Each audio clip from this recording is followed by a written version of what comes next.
Mainit na balita. During our meeting, he requested that I will locate a PNP officer or operative who is a member of the Iglesia ni Cristo, indicating that he needed someone capable of implementing the war on drugs on a national level.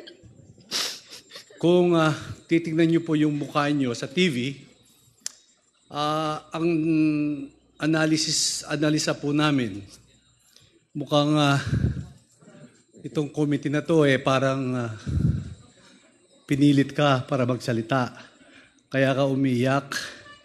Baka sabihin ang Quadcom pinilit ka para magsumite ng affidavit at basahin mo. Umiyak ka. So gusto po namin kasi na pakita mo talaga na kusang loob ang sasabihin mo dito sa Quadcom. Mr. Chair, on that note, kung pwede po, magpahingat siya, huwag siya umiyak, sabihin niya lahat in a clear reading, in a clear words. Ako po, I move sana para basahin niya ulit yung kanyang affidavit, Mr. Chairman. Salamat po. Ma'am Garma, pag-compose na po kayo, ayos na po kayo, pwede niyo po ulit basahin ang inyong affidavit.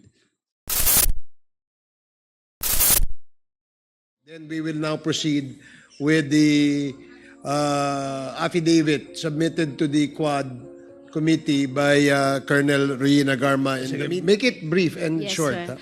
Sa tanan biktima, katong panahon nga ako Tagalog, City in Tagalog. Speak Bisaya to them. kasi kasabot sila Bisaya, sir. Katong tanang biktima, wala na ako control tanan akong tao. Yes, it is true I am the city director. But lahat ng station commander are also tasked to implement the war on drugs. Merong mga station commander in charge. Now, pangutanan ninyo ang sa ako gibuhat as city director. During that time, tanan sila, ginahatagan na mong seminar, ginatudluan na ako. Kapag abot na ako sa Cebu City, talaga wala good sila kabalo. Unsa ang pagbuhat, unsa buhaton.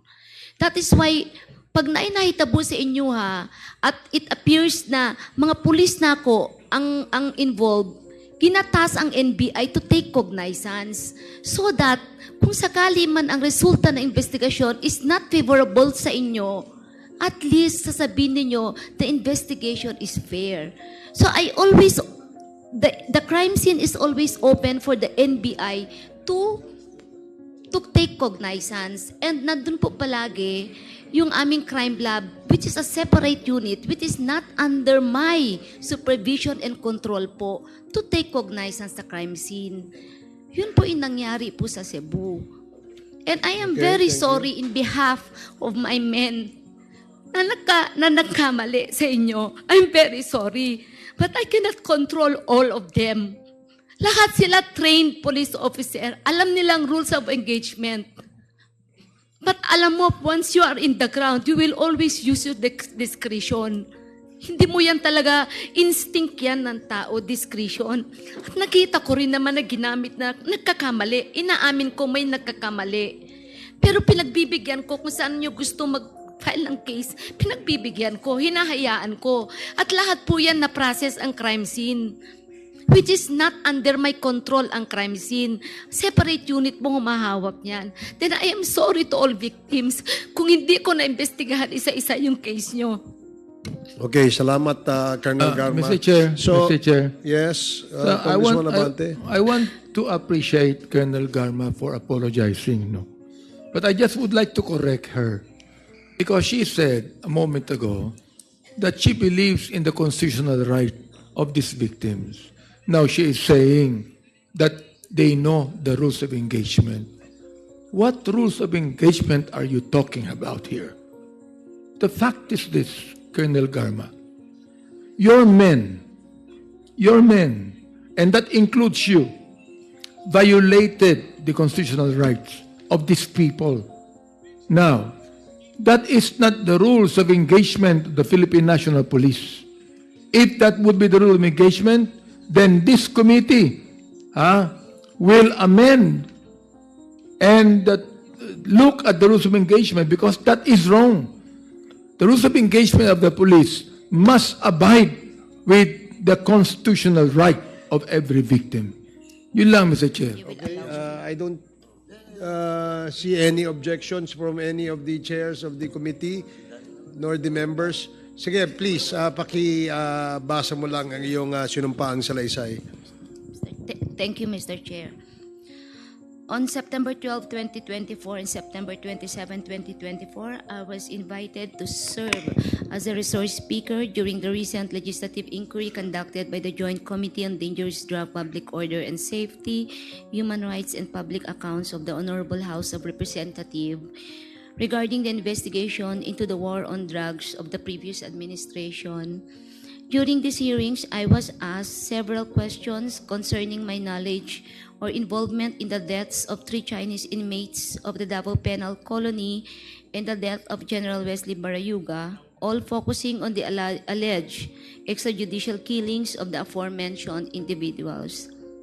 I was also questioned about my relationship with the former president, as well as my career as a police officer and my tenure as the general manager of the Philippine Charity Sweepstakes Office. Throughout the hearings, I answered questions from the committee based on my personal knowledge. However, I did so with great apprehension as I recognized that my statements on national television could significantly endanger my life, the safety of my family, and others very close to me. After considerable reflection, I am now executing this affidavit to provide a comprehensive information to the Quadcom regarding everything I personally know about the war on drugs during the former administration.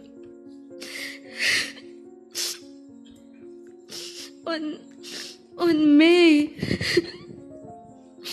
2026,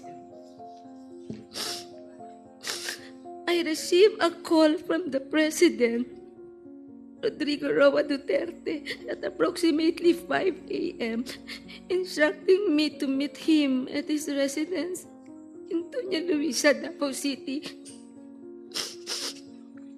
I was already acquainted with the mayor, having served as the station commander in one of the police stations in Davao City during his tenure. During our meeting, he requested that I will locate a PNP officer or operative who is a member of the Iglesia ni Cristo, indicating that he needed someone capable of implementing the war on drugs on a national level, replicating the Davao model.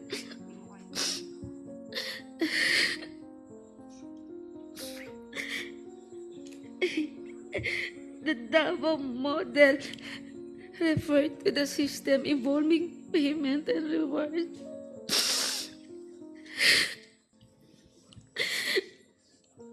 The Davao model involves 3 levels of payment of rewards. First is the reward if the suspect is killed. Second, if is the funding of planned operations. And the third is the refund of operational expenses. Colonel Garma, can you speak louder? I'm sorry, speak closer to the microphone.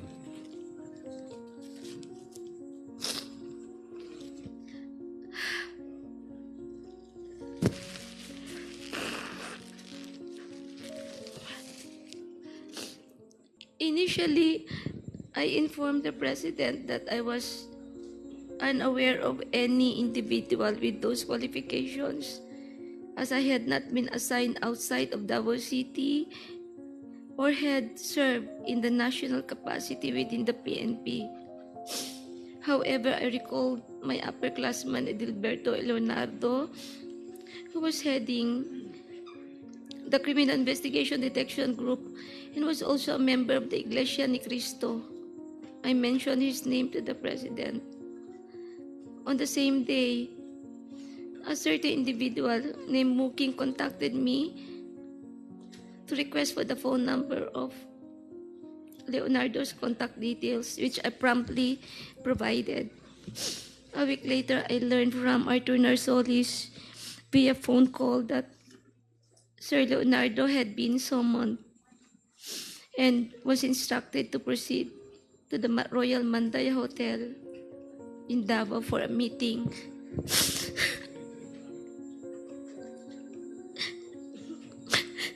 Leonardo informed me later that he stayed at the hotel for almost 3 days, during which the president directed him to organize, according to Sir Leonardo, a task force which he understood as PAOK-TF. When Leonardo relayed this information, urged me to join the task force, I declined first, citing my lack of experience in handling said operations.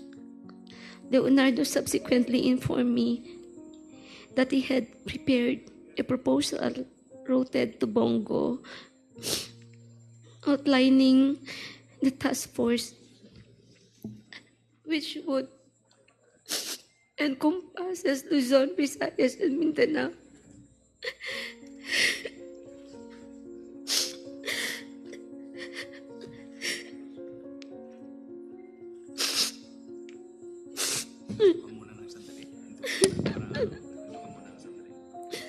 I am afraid of my life, Mr. Chair, and the life of my relatives and my friends and classmates.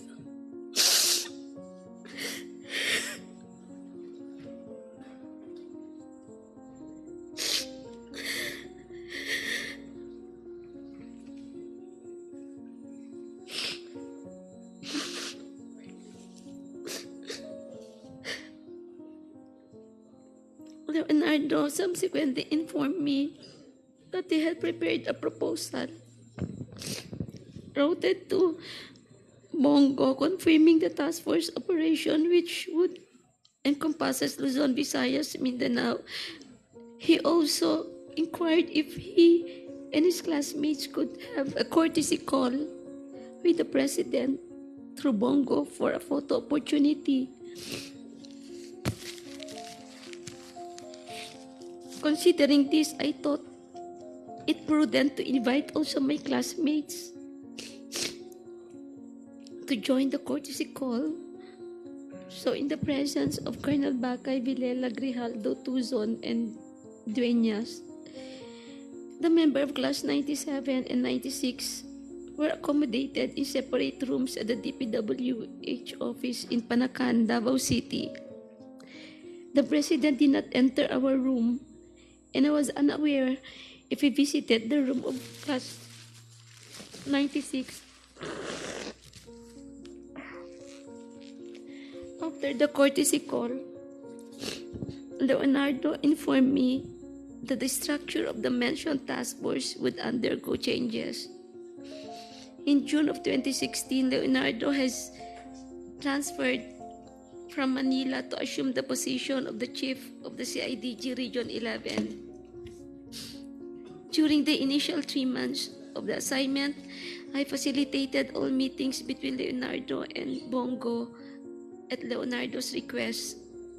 Subsequently, they established direct communication.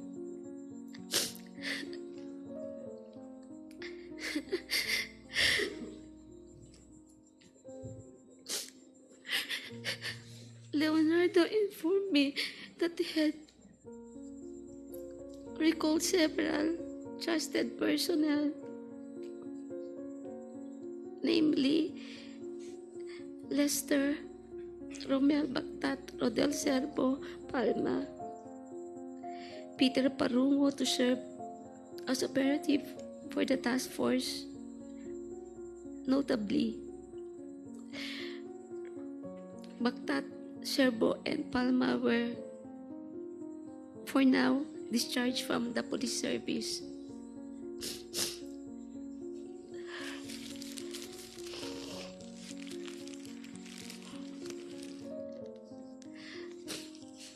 Romel Bactat, Serbo, Palma were all former police officers stationed at the CIDG 11 office. They were discharged from the service on or about a year ago due to an operation.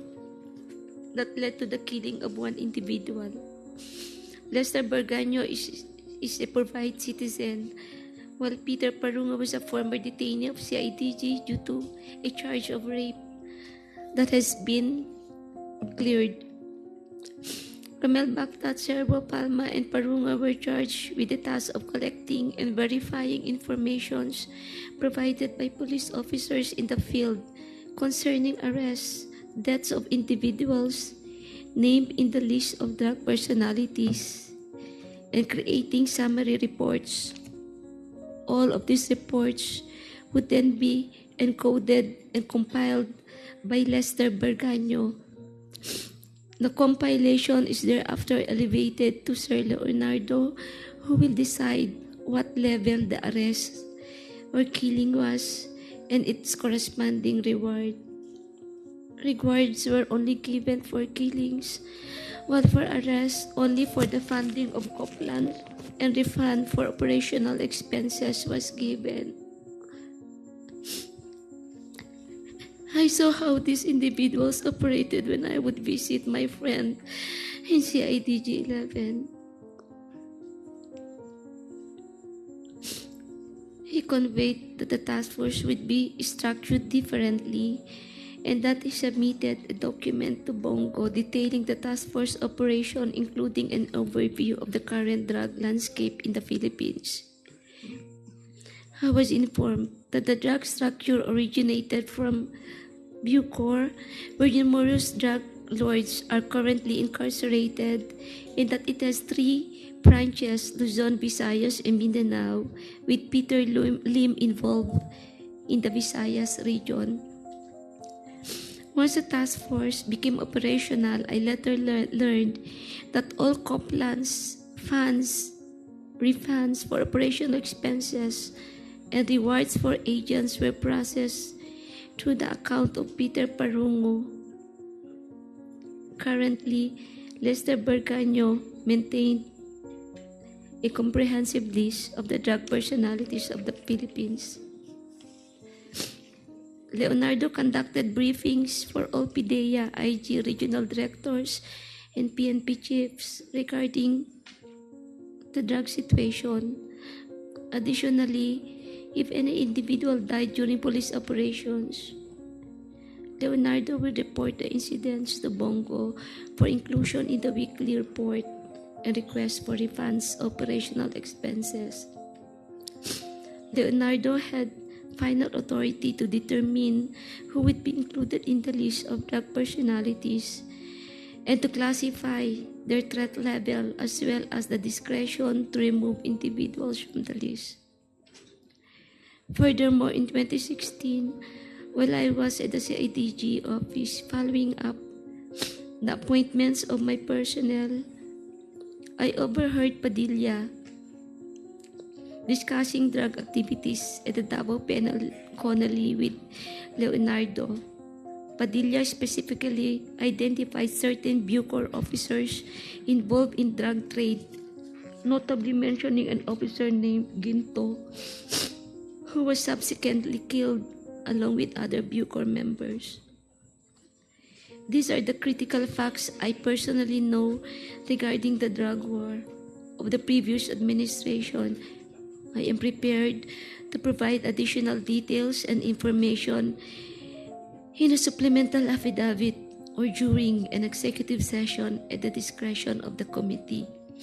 I affirm the truthfulness and accuracy of the above statements to assist in the investigation by the Joint Committee, Your Honors. Mr. Chairman. Go ahead, SDS. Mr. Chairman, alam mo, papasalamat ako kay Ma'am Garma. And no, alam po natin ang nararamdaman mo. Pero kaya ako umakyat, nanonood po ako sa TV, sa baba. Mukhang itong committee na to parang pinilit ka para magsalita. Kaya ka umiyak. Baka sabihin ang Quadcom, pinilit ka para magsumite ng affidavit at basahin mo. Umiyak ka. So, gusto po namin kasi na pakita mo talaga na kusang loob ang sasabihin mo dito sa Quadcom. Wala pong sapilitan at galing po sa puso nyo ang pagsasalita. So, kaya po ako umakyat na sa baba ko, kausap ko yung mga ibang kasama natin. Ma'am Garma, alam ko naman po yung sitwasyon nyo. May nanonood po sa atin buong Pilipinas, lalo na sa Mindanao. Alam ko po kung ano nararamdaman nyo. Pero pakita nyo naman po, in the interest of fairness of every Pilipino, pakita po natin yung fairness dito. Kung titignan nyo po yung mukha nyo sa TV, ang analisa po namin, parang itong committee na to, which is ako na bigla, may affidavit kayo. Kaya ako po sana, kung pwede, kasi hindi po naintindihan yung mga binabasa nyo, yung mga nanonood. Yung affidavit nyo, hindi po naintindihan yung mga televiewers natin. Kung kayo nandito, naintindihan nyo, pero pag nasa TV kayo, hindi nyo po naintindihan yung mga sinasabi nyo. Mr. Chair, on that note, kung pwede po, magpahingat siya, huwag siya umiyak, sabihin niya lahat in a clear reading, in a clear words. Ako po, I move sana para basahin niya ulit yung kanyang affidavit, Mr. Chairman. Salamat po. Siguro, Miss Roina Garma, we will give you time to be composed. And we cannot blame you doon sa inyong emotion. Ako rin, bigla din ako doon sa kasi it's a sudden turnaround, no? From the last mga hearings po natin. And suddenly, we will be receiving an affidavit like this, no? Siguro, malapat lamang pong sabihin natin sa committee to kung somebody forces you to execute an affidavit like this. That a while ago, the reason why we're asking Congressman Manuel to hold his gun kasi nga I was able to see the affidavits and I really wanted to read muna for a while. And 4 pages lang naman po yun. So, nakakagulat din po yung nilalaman ng inyong affidavit dahil a complete turnaround. So, meron po bang pumilit sa inyo para i-execute itong affidavit na to? Wala po, Mr. Chair. It took me 1 week to make some reflections po. And what pushes you to execute? I realize the truth will always set us free, Mr. Chair. And at least I will be able to contribute if we really want to make this country a better place to live and for our children. I think we have to do something para maibalik po yung trust sa PNP, magkaroon po ng reform sa PNP, and yung tiwala po ng mga tao, whether victims of criminals sa gobyerno. Kanina po may sinasabi kayo na natatakot kayo sa buhay nyo at sa pamilya nyo. Saan po kayo natatakot? Of course po, it's normal, Mr. Chair, when you speak the truth, you cannot please everyone. And it's normal to anybody to have that mixed emotion.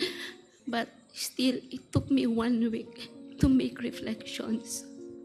And I realized I need to do my part po. Dahil po ba sa relasyon nyo sa nakaraang administrasyon kay former president?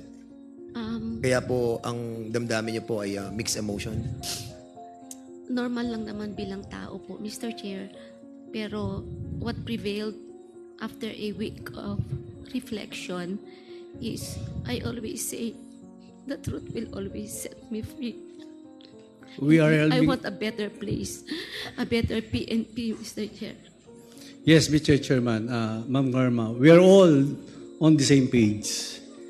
Kaya ginagawa po natin to para sa taong bayan, maayos, yung PNP, mawala, ang extrajudicial killing, yung drugs. Kaya nandito po tayo. Yung sinasabi niyo po, We are totally agree on that. Kaya gusto ko lang pong i-clear at sinagot nyo na walang pumilit, nag-meditate ka for how many days before you prepare that affidavit. Nabigla nga ako ngayong Quadcom hearing na meron po kayong affidavit. So on that note, Ma'am Garma, pag-compose na po kayo, ayos na po kayo, pwede nyo po ulit basahin ang inyong affidavit. Salamat po, Mr. Chairman. Okay. SDS, are we going to ask Ms. Garma to read again Please, Mr. Chairman. yung kanyang affidavit, no? We hope, kasi kanina medyo hindi ko rin po naiintindihan, no? Luckily, I was able to read na yung ating pong affidavit. So, siguro kung compose na po kayo, para po maintindihan, kasi napaka-importante po nito, no? Nung binabasa ko din po, medyo na-shock din po ako. So, basically, siguro, we will give you another chance para po mabasa itong affidavit as requested and moved by SDS Dong Gonzales. So, now, you have the floor again, Ma'am Rohina Garma.